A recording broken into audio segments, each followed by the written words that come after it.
Assalamualaikum warahmatullahi wabarakatuh. Aduh, sambun payah sabu jawab salamnya.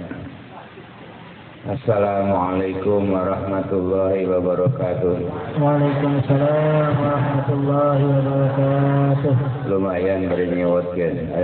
Namunnya alhamdulillah wa syukrulillah wassalatu wassalamu ala rasulillah wa ala alihi wa ashabihi wa mawala amma ba'du. Anu karom Bapak Kiai Haji Subhan Makmun rahimahullah yang saya hormati, para kiai, para ulama, para hadirin wali murid dan para santriwati dan santriwan yang pada malam ini hadir di tempat yang berbahagia ini, maka tidak ada lagi hanya kami bersyukur kepada Allah Subhanahu wa taala atas keriduan bapak-bapak, ibu-ibu memenuhi undangan kami dalam acara haflah walimatul imtihan serta kenaikan madrasah serta wisuda kelas 6. Mudah-mudahan para santri yang telah diwisuda dan telah naik kelas ini selalu dilindungi oleh Allah Subhanahu wa taala. Amin ya rabbal alamin. Serta ditambah ilmunya yang manfaat. Amin. Amin Ya rabbal alamin. Para bapak, para ibu, para santriwan dan santriwati yang saya hormati, dalam rangka walimatul imtihan ini tadi telah dilaksanakan khatmil Quran, khatmil juz amma, khatmil kitabul alfiyah, juga dilaksanakan wisuda kelas 6. Oleh karena itu kami dari Khodam Pondok Pesantren Kebon Jambu mohon doa restunya agar para wisudawan dan para santri di Kebon Jambu ini tetap mendapat lindungan dari Allah serta terus maju dalam menuntut ilmunya. Amin. Kami juga sekeluarga mohon doa restu dari bapak-bapak, ibu sekalian agar kami bisa melaksanakan amanat yang sangat berat daripada wali murid orang tua, karena wali murid ini sudah mempercayakan kepada kami, putra-putrinya dititipkan kepada kami, sementara kami tidak ada daya dan tidak ada upaya untuk melaksanakan tugas yang berat itu. Bagaimana Rasul ditugaskan oleh Allah Subhanahu wa taala membawa umat jahiliyah, membawa umat kafirin supaya semuanya iman kepada Allah Subhanahu wa taala. Pada waktu awalnya Rasul itu tidak punya teman seorang pun. Hanya seorang diri ditugaskan oleh Allah Subhanahu wa taala. Ud'u ila sabili rabbika bil mau'izatil hasanah wajadilhum billati hiya ahsan. Hanya itu yang dipegang oleh Rasul. Maka dilaksanakan sekuat tenaga, penuh dengan tantangan, penuh dengan musuh.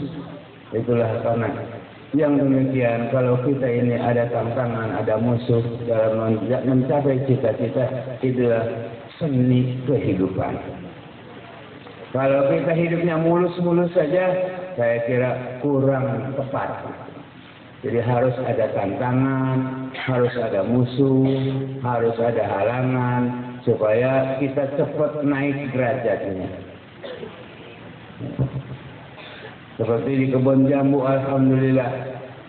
Ini perlu diketahui bapak-bapak, ibu-ibu, kenapa pondok di sini disebutnya pesantren Kebon Jambu ya. Tidak pakai Arab-Araban ya. Kalau pondok-pondok yang lain pakai Arab.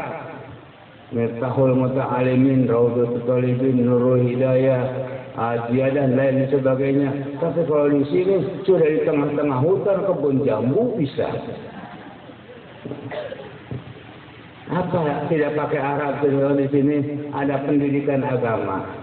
Masalah nama sih tidak jadi masalah. Karena saya khawatir kalau nanti keluaran pondok pesantren Kebon Jambu tidak berhasil, saya tidak malu. Ini anak kok jadi apa? Jadi preman. Keluaran mana? Keluaran Kebon Jambu pantas. Kenapa? Kalau kebun biasanya tempatnya itu curut-curut, wirok-wirok, tikus-tikus. Jadi kalau ada orang keluar dari pondok Kebon Jambu, itu mungkin sekelas wirok, tikus dan sebagainya. Jadi kalau tidak jadi kiai itu tidak apa-apa kalau ada keluaran Kebon Jambu. Gitu. Jadi kalau pakai bahasa Arab nanti, ini keluaran mana? Keluaran Makatul Mukarramah. Keluaran ini, keluaran ini, keluaran ini. Kemudian jadi preman. Waduh, memalukan. Jadi saya perlu ketahui Bapak, kenapa pakai Kebon Jambu saja? Karena di sini asalnya Kebon Jambu. Ya udah, tidak disalin lagi, langsung saja supaya manis jadi buah. Dulu saya di sana sebelah utara Kebon Melati supaya wangi, sekarang pindah ke sini Kebon Jambu jadi ada buahnya. Alhamdulillah. Bapak-bapak, ibu-ibu percaya nggak pada kami dititipkan anak-anaknya di sini? Percaya nggak? Namun percaya apa yang diminta oleh saya kira-kira dipatuhi loh. Insya Allah. Terutama anak-anak putri, Bu. Baru 3 tahun sudah disuruh ke dapur. Baru 4 tahun sudah disuruh kawin. Jangan, minimal Kebon Jambu supaya jangan jadi wirok, jadi tikus 7 tahun, Bu. Jadi lamun belum 7 tahun sudah diambil, sudah suruh pulang, itu lamun jadi tikus, itu siapa yang tanggung jawab, kira-kira begitu. Ya, insya Allah walaupun ketul bagaimanapun kalau lama lebih dari 7 tahun insya Allah ada bekasnya. Ibarat kalau ngeduk sumur itu kira-kira 7 meter, insya Allah ada basah-basahnya. Kalau ingin bisa dicibuk ya 8 tahun 9 tahun dikeduk lagi supaya bisa dicibuk airnya. Begitu logikanya tuh. Sekolah boleh, tapi jangan meninggalkan ngaji. Nah, di sini ada juga sekolah, alhamdulillah ada MTAS, Madrasah Tahsinul Akhlak Salafiyah. Ini berdirinya, jatuh bangunnya ini kurang lebih sudah 20 tahun dari mulai Kebon Melati. Sampai sekarang belum punya gedung, alhamdulillah. Madrasah Tahsinul Akhlak berjalan, tapi bagaikan makhluk halus, tidak punya jasad gitu. Dan alhamdulillah sekarang lokasinya sudah ada, tinggal memikirkan untuk pembangunannya saja. Insya Allah, Allah Maha Kaya, Allah Maha segala-galanya. Tanpa dibantu oleh orang tua juga enggak apa-apa, tapi kalau membantu saya terima begitu. Dan buktinya apa? Alumnus dari Madrasah MTA atau dari pesantren Kebon Jambu, alhamdulillah sudah bermacam-macam corak. Yang jadi kiai ada, yang jadi tentara ada, yang jadi polisi ada, yang jadi pengusaha ada, yang jadi preman juga tidak kurang, yang jadi tukang tipu juga banyak. Itulah manusia sih, karena kami hanya mendidik. Kalau sudah punya rem sih, sudah punya apa, insya Allah kemana pun. Yang penting adalah takwa. Ya, para santri ya. Yang penting adalah sampean pesantren di Pondok Kebon Jambu tidak wajib pinter, tidak. Tidak wajib bodoh juga. Tidak wajib sedengah, yang wajib adalah takwa. Karena ilmunya cuma belen-belen saja, asal takwa.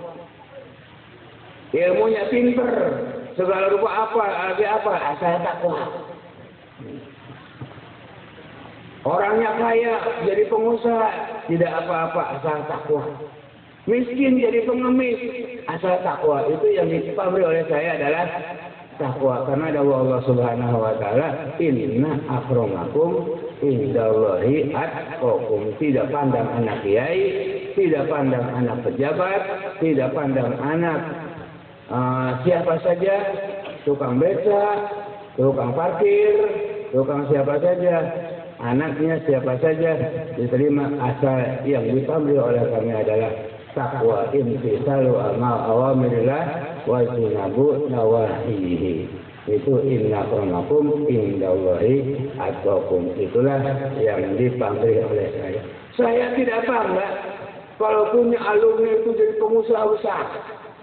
Tidak bangga. Saya tidak bangga kalau alumni dari Pondok Kebun Jambu itu jadi kiai besar. Tidak bangga. Saya tidak bangga kalau alumni dari Pondok Kebun Jambu itu menjadi mubalik besar. Tidak bangga. Tapi yang saya banggakan, walaupun si alumni itu esok ngubur, sore nganggur, saking miskinnya, tapi takwa itulah kebanggaan saya. Jadi saya tidak ingin bangga-banggaan, memperlihatkan kekayaan, harta dan sebagainya. Enggak. Itulah yang saya pegang, ada wasiat dari Allah, inna akramakum indallahi atqakum. Mudah-mudahan nanti Bapak Kiai Subhan rahimahullah memberikan ceramah-ceramah nasihat-nasihat kepada para santri dan kepada bapak-bapak, ibu-ibu lebih mendalam lagi dan lebih meningkatkan takwa pada bapak-bapak sekalian. Amin ya rabbal alamin.